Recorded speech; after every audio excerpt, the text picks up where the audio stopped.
People lived in these houses just a couple of days before, but today they are flooded. These are the consequences of the terroristic attack committed by Russians at the hydroelectric power plant near the city of Nova Kakhovka in the Kherson region.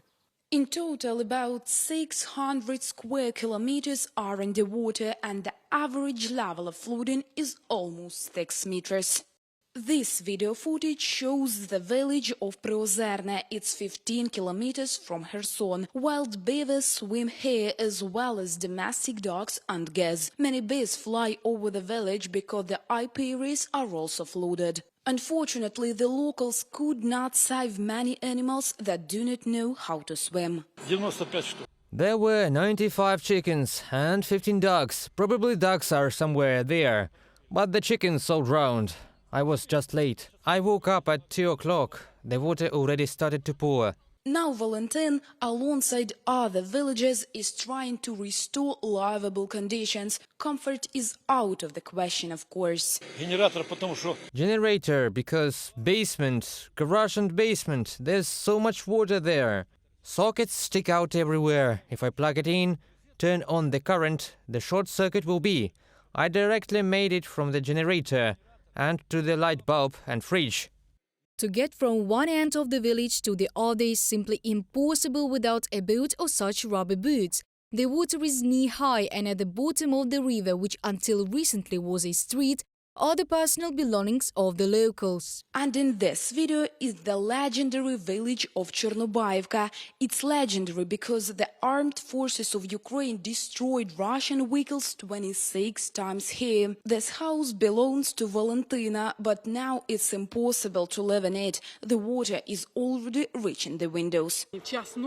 At 1 o'clock in the morning, the water spilled over only half of the garden. I didn't spend the night at home. I came back at 5 a.m. and the water was already near the gate, and then it overflowed onto the road. It's just beyond words. Tamara and Vasil live next door. They didn't leave the village neither when the Russian army occupied it, nor even when a fragment of an artillery shell flew into their house. They do not plan to leave now either. Instead, they give us a tour of what's left of their housing. I cooked something for my husband and me. The table and the gas stove are without water. My husband slept here, and I laid down next to him. You see, the water didn't reach the top of the bed. The water element didn't give Lyudmila a choice to live or not. Only the roof of her house remained dry. The woman moved to live with relatives in the neighboring village of Stepanivka. She took the farm with her. The chickens have started hatching, and here the water is. We brought them here in eggs. They can't even walk yet.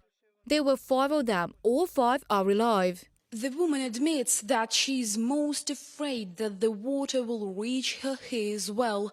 Actually, the most distant houses of the settlement were also flooded. Residents of the village of Stepanivka are trying with all their might to stop the floods.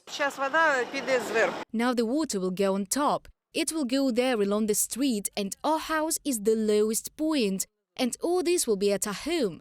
That is why we are now putting sand in the bags to block the water's path. Evacuation from the Kherson region is going on. Everyone who wants is taken to the safer regions of Ukraine. In addition, animals that are in danger are also rescued. They're not human. Animals are better than those non-humans who did this horror to us. I can't express in words how we, the Kherson people, worry about these animals. I just picked up 4 cats and took them home. Oh, they already have 3 cats, but it's okay. I will take more. The body armor in Kherson is a really necessary thing today because the Russian army bombards the city, the coastal areas and the central part of Kherson, while Ukrainian military rescues and volunteers are trying to conduct the rescue operation. At least 2,000 people were evacuated after the terrorist attack committed by Russians at the hydroelectric power plant. At the same time, the water has already reached the neighboring Mykolaiv region. Reported by Valeriia Nekypelova, UATV News.